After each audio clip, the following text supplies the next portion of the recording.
Predstavljam vam pesmu Ptice pevačice. Ja, da, da. Da-da.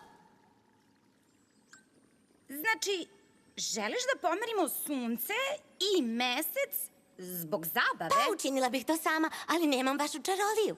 Twilight, svaka od nas koristi svoje moći kako bi pomogla Ekvestriji na svoj način. Ti si princeza prijateljstva. Ti već posjeduješ svu čaroliju koja ti je potrebna. Znači, to bi bilo ne? Da!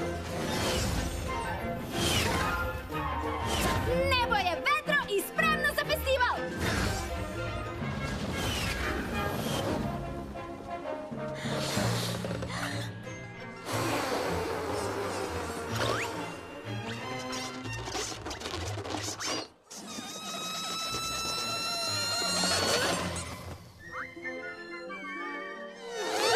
Pazi, Fluttershy! Balon van kontrole!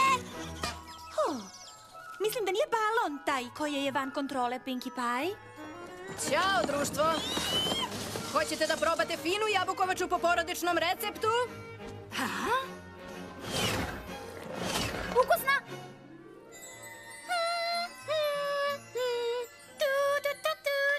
Wow, Rarity, vidim, radiš odličan posao. Ali mislim da ćeš ga završiti tek posle koncerta. Applejack, dušo, svaki poni može da uradi dobro. Twilight me je zamolila tako da je jasno da joj treba veličanstveno, a za veličanstveno treba vremena. Za fantastično treba čitava večnost. Ali genijalno? Ti ja složim za manje od 4 sekunde. Još brže ako koristim moj sonični dugabum. Ne!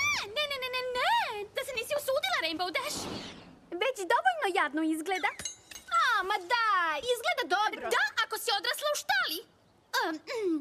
Bez uvrede, Applejack. Kakve uvrede? Pre svega zato što ja nisam odrasla u štali. Već igrom slučaja moja porodica je imala štalu u kojoj sam se ja rodila.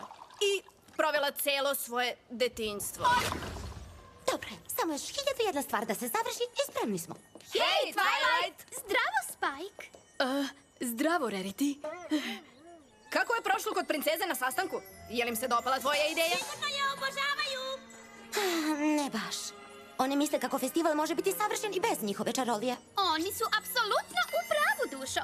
Ovaj festival je tvoja sjajna ideja i mi znamo da to možeš da izvedeš. Ali šta ako ne uspem? Šta ako se ptici pevačici ne svidi pozornica? Ili nijedan poni ne nađe novog prijatelja? Ili ako zabrljam cijeli festival? Twilight, pogledaj me.